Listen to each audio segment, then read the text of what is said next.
તો મિત્રો આજે તમને હું ડાકોરમાં આવેલું એક હનુમાન દાદાનું મંદિર છે તેના આજે દર્શન કરાવવાનો છું। તો મિત્રો આ હનુમાન દાદાના મંદિરે આવવું હોય તો તમે બાય રોડથી પણ આવી શકો છો અને ગોમતીના સામેના કિનારે આવેલું હોવાથી તમે બોટથી પણ આ મંદિરે આવી શકો છો। તો ચાલો મિત્રો આપણે હનુમાન દાદાના દર્શન કરીએ। ડાકોરમાં આવેલા મોટા હનુમાન દાદાના દર્શન આજે કરાવવાનો છું આ બ્લોગની અંદર। તો મિત્રો આજે હું તમને હનુમાનજી મહારાજ જે મહાભારત કાળ સમયના અહીંયા જે સ્વયંભૂ હનુમાનજી મહારાજ તો આપણે આજે એના દર્શન કરીશું। તો મિત્રો બન્યા રહો મારા વિડીયોમાં। બહુ સુંદર ને સરસ મંદિર છે। તો મિત્રો આ છે તેનો મેન દ્વાર। આપણે અહીંયાથી અંદર જવાનું છે। તો મિત્રો પહેલાં તમને આ મંદિરની ચારે તરફ સુંદર સુવિચારો અહીંયા આપણને જોવા મળે છે।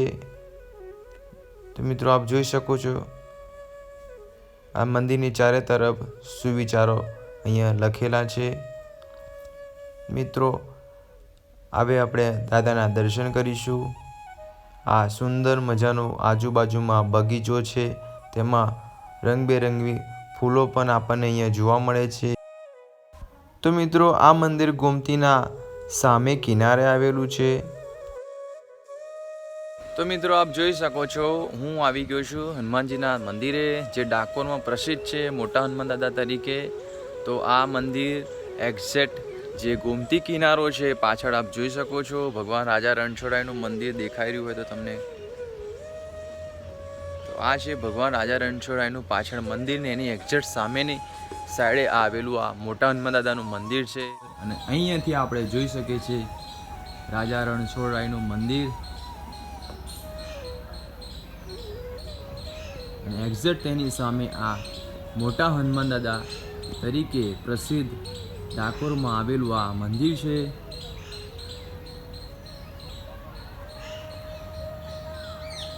મિત્રો આ મંદિરે તમને ખૂબ જ શાંતિ અને એક આનંદનો અનેરો અનુભવ અહીંયા તમને થાય છે। આપ જોઈ શકો છો ખૂબ જ શાંત વાતાવરણ છે। તો મિત્રો હવે આપણે જાણીશું એના જે સેવક છે તેમની પાસેથી આ મોટા હનુમાન દાદાનો મહિમા। તો ચાલો મિત્રો। તો સર્વપ્રથમ મારું નામ રાહુલ ઠાકોર છે અને હું અહીં આગળ લગભગ 10 વર્ષ મારે પ્લસ થઈ ગયા છે અહીં આગળ દાદાની સેવામાં ને એમાં। તો આપણે દાદાના મહિમા વિશે વાત કરીએ તો આ મૂર્તિ આપણે સર્વપ્રથમ તો મહાભારત સમયની છે એમ આપણા ગયડાઓ કહી ગયા છે કે આ મૂર્તિ સર્વપ્રથમ મંદિર તો હતું નહીં, ખાલી મૂર્તિ એકલી જ હતી। જેમ પછી પેઢી દર પેઢી જેમ આવતા ગયા એમ મંદિરનો ધીરે ધીરે ભક્તો દ્વારા વિકાસ થતો ગયો, ભક્તો જોડાતા ગયા, પ્રભુનો મહિમા વધતો થયો અને એવા પરચા પણ ભગવાને આપણને બતાવ્યા છે ઘણા। અને એમ કહેવામાં આવે છે કે મહાભારત કાળના સમયમાં પાંડવો દ્વારા આગળ પૂજા પણ કરવામાં આવી હતી। ત્યારબાદ આપણે અહીં આગળ ડંકનાથ મુનિ આવ્યા અને એના પછી રણછોડરાય ભગવાનને અહીં આગળ આવ્યા હતા। તો તમે જાણી શકો એ જ હિસાબે કે આ રણછોડરાય મંદિરના પહેલાંની મૂર્તિ છે મહાભારત કાળ। અને આ મૂર્તિ છે એમ કહેવામાં આવે છે કે આ સ્વયંભૂ છે, કોઈ દ્વારા સ્થાપિત કરવામાં નહીં આવી, સ્વયંભૂ છે। ઓકે રાહુલભાઈ, તમારો ખૂબ ખૂબ ધન્યવાદ। જય શ્રી રામ। તો મિત્રો આ દાદાનો ચમત્કાર એવો બધો આપણને અહીંયા જાણવા મળ્યો છે કે અહીંયા જે અસ્થિર મગજના કેટલાક જે વ્યક્તિઓ છે જે અહીંયા દાદાના મંદિરે આવે છે એકદમ નોર્મલ થઈ જાય છે, તેવા પણ આપણે અહીંયા દાદાના ચમત્કાર અહીંયા જાણવા મળ્યા છે। તો મિત્રો આપ દર્શન કરી શકો છો। આ છે ડાકોરમાં આવેલા મોટા હનુમાન દાદા। આ હનુમાનજી દાદા તમારા દુઃખ બધા કષ્ટ દૂર કરે એવી દાદાને હું પ્રાર્થના કરું છું। તો મિત્રો આ મંદિરથી ખૂબ જ સુંદર વ્યૂ તમને અહીંયાથી જોવા મળે છે। આપ જોઈ શકો છો મિત્રો, હા ગોમતી તળાવ છે અને આ આવેલું મોટા હનુમાન દાદાનું મંદિર છે।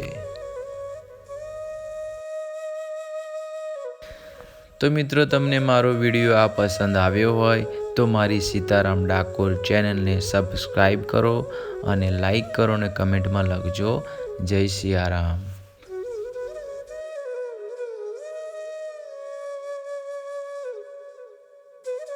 અને મિત્રો આપ જોઈ શકો છો આ એક સત્સંગ હોલ છે જેમાં ભજન ભોજન અને કીર્તન વિનામૂલ્યે થાય છે અને આ સંત શ્રી ચુનીલાલ સદગુરુ સાહેબ શ્રીના સ્મૃતિ અર્થે અહીંયા આ એક સત્સંગ હોલ બનાવવામાં આવ્યો છે.